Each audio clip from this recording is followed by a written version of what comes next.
O depoimento de hoje encerra a fase de audiências e nas próximas semanas o juiz define se os envolvidos irão ou não à júri popular.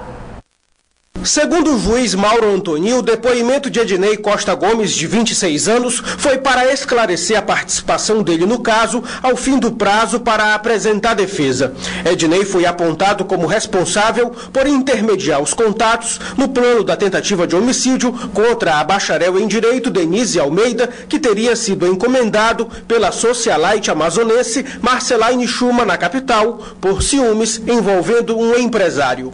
O primo de Ednei, Charles McDonald, é um dos acusados de participação direta no crime. Ednei chegou a ser preso em dezembro do ano passado, mas depois foi liberado. Somente após um prazo que soma 20 dias para as alegações finais do Ministério Público e da Defesa, após o depoimento de hoje, é que a Justiça tomará uma definição sobre o julgamento de Marcelaine Chuma e os outros 3 réus que respondem ao processo. Então ele foi citado, apresentou defesa prévia e hoje nós interrogamos o Ednei. Com o interrogatório do Ednei, a instrução se encerra completamente. O interrogatório é o meio de defesa, né? Não é o meio de prova. Então o réu veio aqui se defender das acusações. Ele negou a participação dele, assim como fizeram os outros acusados, e negou o que tinha dito na fase do inquérito policial, na polícia, né?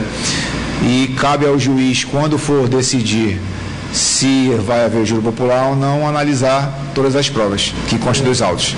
Marcelaine Chuma, que ainda aguarda a decisão da Justiça para fazer uma viagem para Rondônia, e Karen Arevalo Marques, que teria fornecido a arma usada no crime, são as 2 únicas acusadas que estão fora da prisão por meio do monitoramento com tornozeleira eletrônica.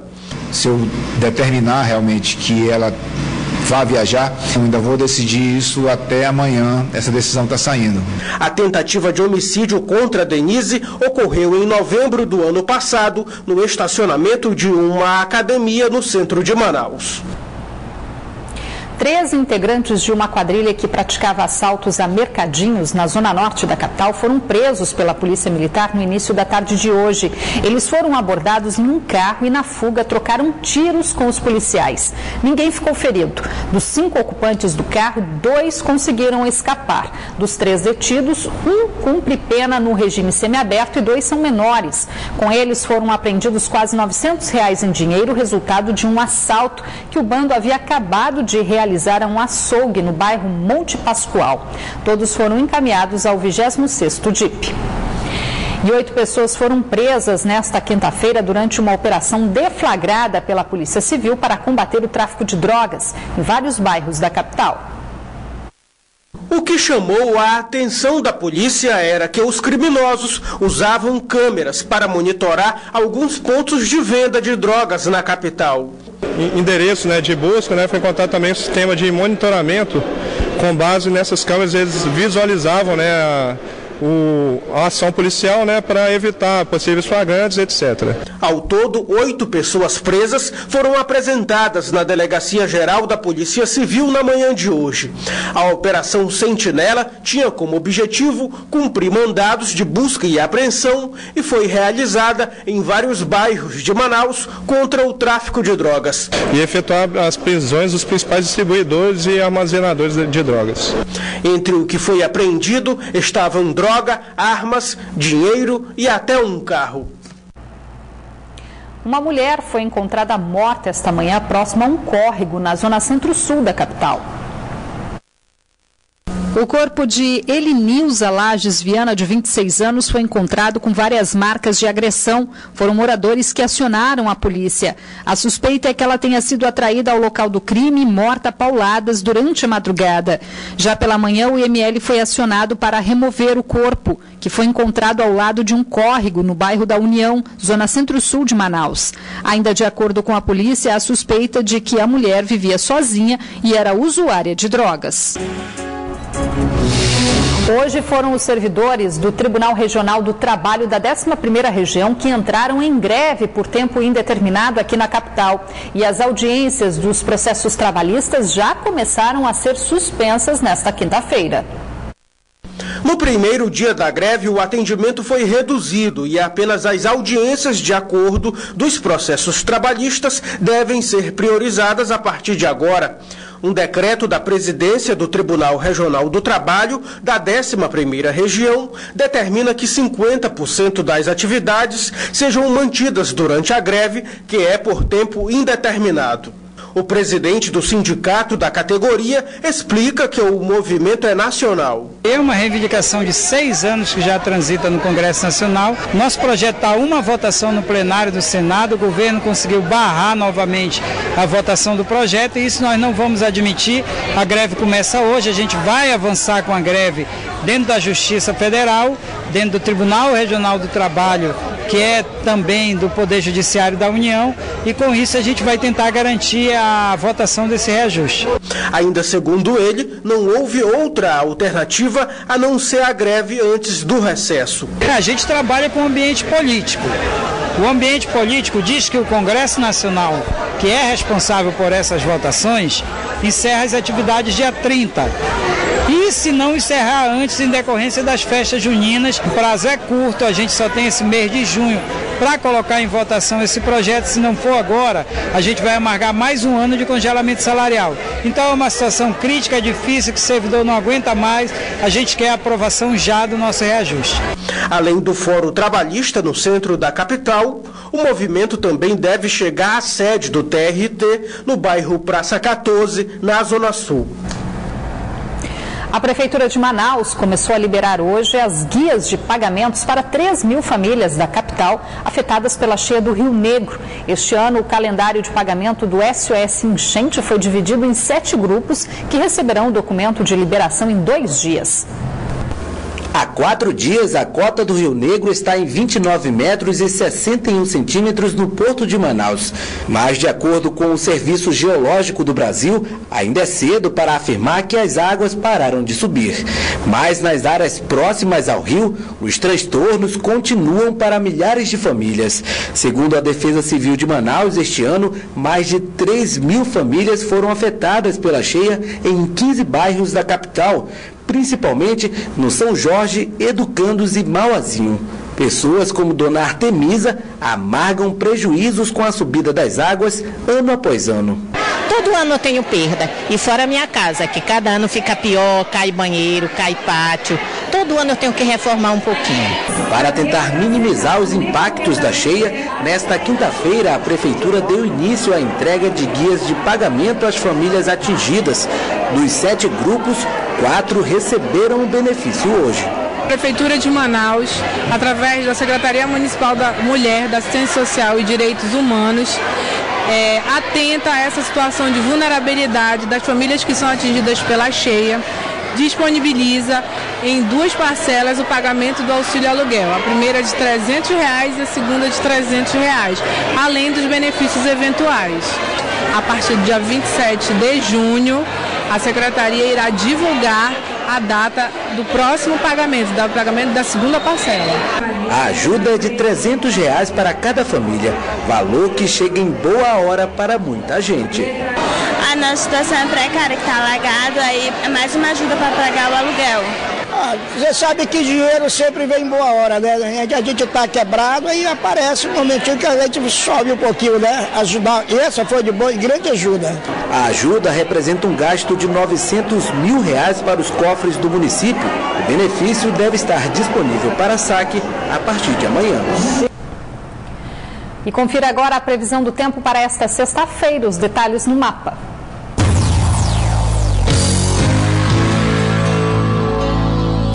Em Parintins, a previsão é de muitas nuvens, com possibilidade de chuva fraca, mínima de 25 e a máxima chega aos 32 graus. Em Tabatinga, o tempo fica fechado, com chance de chuva no decorrer do dia. As temperaturas variam entre 23 e 28 graus. Em Manaus, a sexta-feira deve ter tempo fechado e também com chance de chuva no decorrer do dia.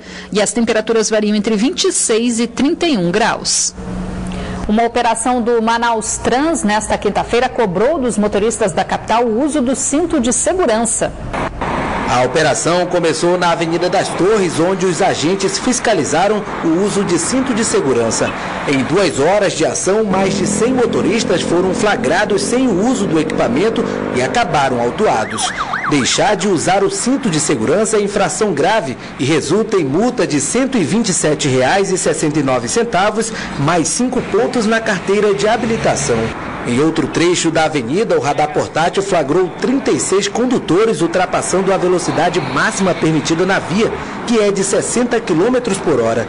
Já a multa para esse tipo de infração varia de acordo com a velocidade que excede o limite estabelecido na sinalização.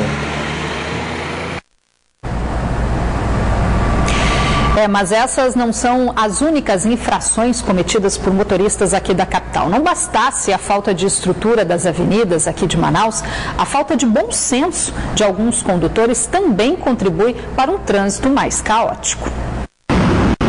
O trânsito segue normal. De repente, uma mulher para no meio do cruzamento da Rua Pará com a Avenida Djalma Batista, na zona centro-sul de Manaus.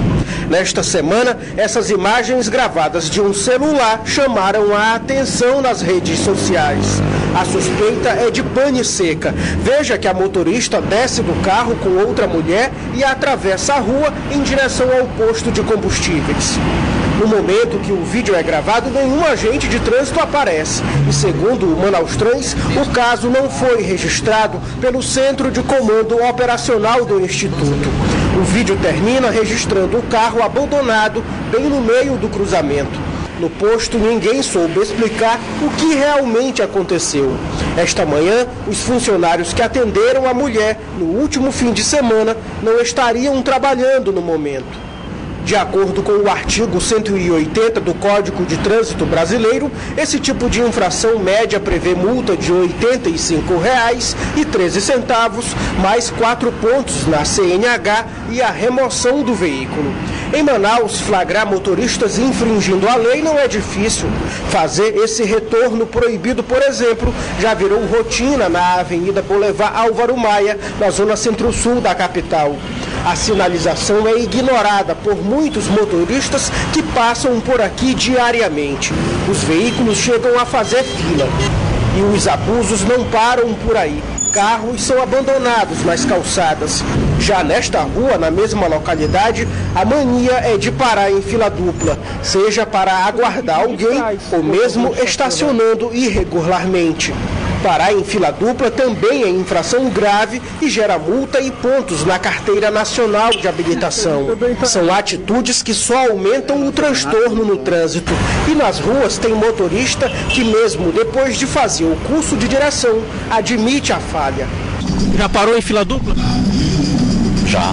Por quê? A necessidade. É mau estacionamento, né, cara? O cara estaciona. E aí a gente tem pressa e tem que estacionar em fila dupla, que é um troço errado, é um erro muito grande da gente. Mas às vezes... Não tem muita opção? Não tem. No meu caso, tenho que comprar alguma coisa, tenho que ir para a fila dupla. Nesse caso, que já foi mostrado aqui no Band Cidade, o motorista abandonou o carro na saída da garagem deste edifício, localizado no centro da capital. O transtorno foi grande para os moradores até o problema ser resolvido, o que levou horas. É uma falta de respeito total, porque eu preciso sair para resolver coisas importantes da família e eu chego aqui, olha, o carro está na saída da garagem e eu não tenho como sair, não tenho outra opção. Por cima da calçada eu também não posso sair. E como é que eu vou resolver? Não consigo, sem opção nenhuma aqui, isso é um absurdo. A pessoa não entende de lei de trânsito, só pode, porque estacionar numa garagem e ver que é uma saída, está sinalizada a garagem, se não estivesse sinalizada era uma coisa, mas está sinalizada. Então eu acho um absurdo isso. A falta de educação no trânsito é outro agravante. Neste vídeo, os motoristas discutem no meio do trânsito após uma colisão. Nesta outra gravação, o condutor se nega a dar passagem para o outro veículo. São flagrantes que muitas vezes terminam sem a devida punição. Por isso, o diretor-presidente do Manaus Trans ressalta que, além de respeitar as regras de trânsito, os motoristas também precisam ter bom senso nas ruas. Eu acho que a melhor educação é aquela dada na autoescola. O motorista tem que sair da autoescola sabendo que ele não pode fazer isso. Obviamente que nós fazemos todo um trabalho de educação para que ele possa ser relembrado dessas ações, mas o motorista tem que saber que quando sai da autoescola aquilo que ele pode fazer e o que não pode. É o tipo de matéria que a gente repete várias vezes, mas parece que os motoristas não querem entender. Apesar da greve deflagrada há 9 dias, parte dos professores da Universidade Federal do Amazonas, contrária ao movimento, decidiu não suspender as atividades. Esta semana, um abaixo-assinado contrário à suspensão do calendário acadêmico foi encaminhado à reitoria. A greve por tempo indeterminado na Universidade Federal do Amazonas foi deflagrada no dia 9 de junho. A decisão foi tomada em Assembleia Geral realizada pela Associação dos Docentes da UFAM aqui em Manaus. Os votos de professores do interior também foram contabilizados. O problema é que nem todos os professores aderiram ao movimento. Eles alegam que a greve é realizada de maneira antidemocrática porque a maioria dos professores da capital votaram contra a paralisação. Porque tudo que conquistamos nesta universidade para melhorar a formação dos nossos alunos, para melhorar a produção do conhecimento da pesquisa que possa desenvolver aqui em nossa região, foi com greve, infelizmente, porque o governo não negocia sem um movimento forte. E os companheiros que não querem a greve têm que lembrar que a Assembleia contou com a participação dos professores de Manaus, com os colegas de outros campos da UFAM, fora de Manaus, e o cômputo geral disso é que dá decisão, porque é uma categoria única, de uma única universidade, coordenada por um único sindicato, que é a DUA. Alguns professores contrários à paralisação fundaram até um outro movimento a favor das aulas. Nesta semana, um abaixo-assinado com 454 assinaturas de professores foi entregue à reitoria da UFAM na tentativa de suspender a greve dos professores. Nós não reconhecemos as decisões tomadas pela mesa diretora da Assembleia que declarou a greve e também o sindicato protocolou junto à reitoria um pedido de suspensão das aulas. Nós reconhecemos o direito de nossos colegas que aderiram à greve fazê-la, mas nós também queremos o direito de não fazer greve. Por isso nós coletamos, por enquanto, 454 assinaturas de professores. Isso é maior do que a totalidade de presentes na Assembleia, que foi de 444, para que o calendário acadêmico e as atividades acadêmicas dos professores que estão dando aula sejam reconhecidas. Quem não apoia a greve diz que se a paralisação continuar, o calendário acadêmico da universidade pode ser afetado. Alguns estudantes temem prejuízos. Que tanto alunos quanto os professores não querem a greve. Meia dúzia de professores manipulados não podem decidir a vida de 30 mil alunos e mais de 3 mil professores. Não dá para a gente conviver com isso.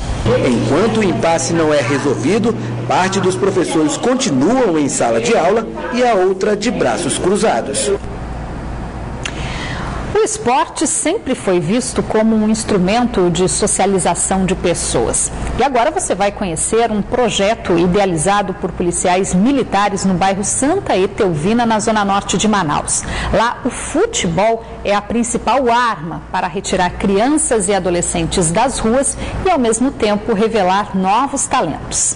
Esses garotos moram no mesmo lugar e dividem os mesmos sonhos.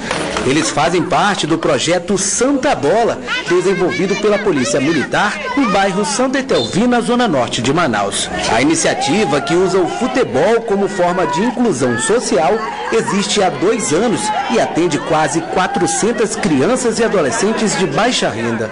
Uma ideia que começou pequena no coração do bairro, atendendo poucas pessoas. A partir daí, o projeto Santa Bola foi expandido para o residencial Viver Melhor, onde hoje moram mais de 10 mil famílias. O projeto veio para cá com o objetivo de ocupar as crianças e promover a interação entre elas. O ser humano é um ser social, né? No momento que a gente permite essa inclusão social através de um esporte, que é o futebol, né? Que é um instrumento essencial para a inclusão social de jovens e crianças, a gente conseguiu não só essa inclusão, mas também a união dessas pessoas. Hoje você percebe que vários comunitários doam parte do seu tempo voluntariamente, sem ganhar nada em troca, para oferecer alimentos, merenda, uma refeição para essas crianças que muitas vezes é a única refeição que vão ter à noite. Paixão nacional, o futebol, além de ser o esporte mais popular do mundo, também é uma oportunidade para modificar a vida de muitas crianças carentes. Aqui eles têm o primeiro contato com a bola, aprendem as noções táticas e, com a rotina de treinos, adquirem condicionamento físico. Mas não é só a prática esportiva que é valorizada. O projeto tem transformado atitudes e o comportamento desses meninos.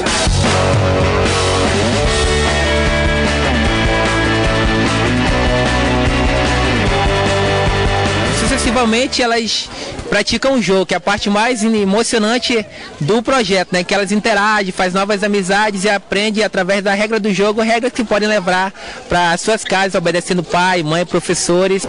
Até nos estudos a molecada melhorou o rendimento. Ricardinho, de 10 anos, que o diga. O projeto me ajudou a tirar boas notas no colégio, aqui em casa também. Ele tem melhorado o desempenho dele na escola. E às vezes até em casa, quando tem um tipo de punição, é o projeto. Ele faz tudo para não perder o projeto. Em quadra, a regra é aprender toques de bola, dribles e passes certos. Fora dela, a regra é mudança de vida.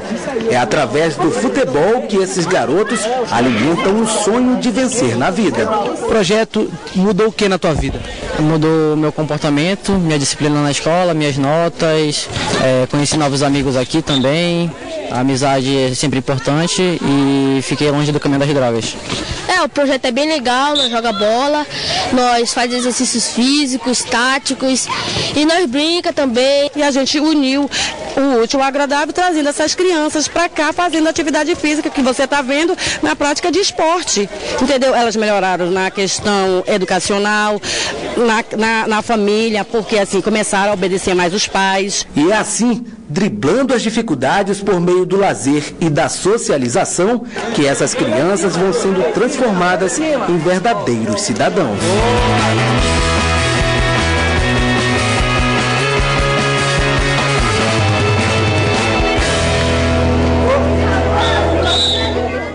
Olha, uma bela iniciativa, né, que mostra também o outro lado da Polícia Militar, muitas vezes só criticada no exercício da sua principal função, que é garantir a segurança nas ruas. Tá aí só um exemplo de que a polícia também pode exercer um papel social. E o projeto Santa Bola serve também de exemplo para que outras instituições possam dar a sua contribuição social, ajudando também a formar cidadãos de bem com princípios e regras, que certamente vão ajudar essas crianças e adolescentes a se tornarem adultos de bem. O Band Cidade fica por aqui, mas você pode rever esta edição na internet. Acesse band.com.br/Amazonas. E você também pode acompanhar a programação da Band Amazonas pelo Facebook. Acesse facebook.com/BandAmazonas. Amanhã, por conta do Mundial Sub-20 de futebol, o Band Cidade será exibido 1 hora mais cedo, 5:50 da noite. Você fica agora com a propaganda política obrigatória e, na sequência, as notícias do Jornal da Band. Boa noite, obrigada pela companhia. Até amanhã.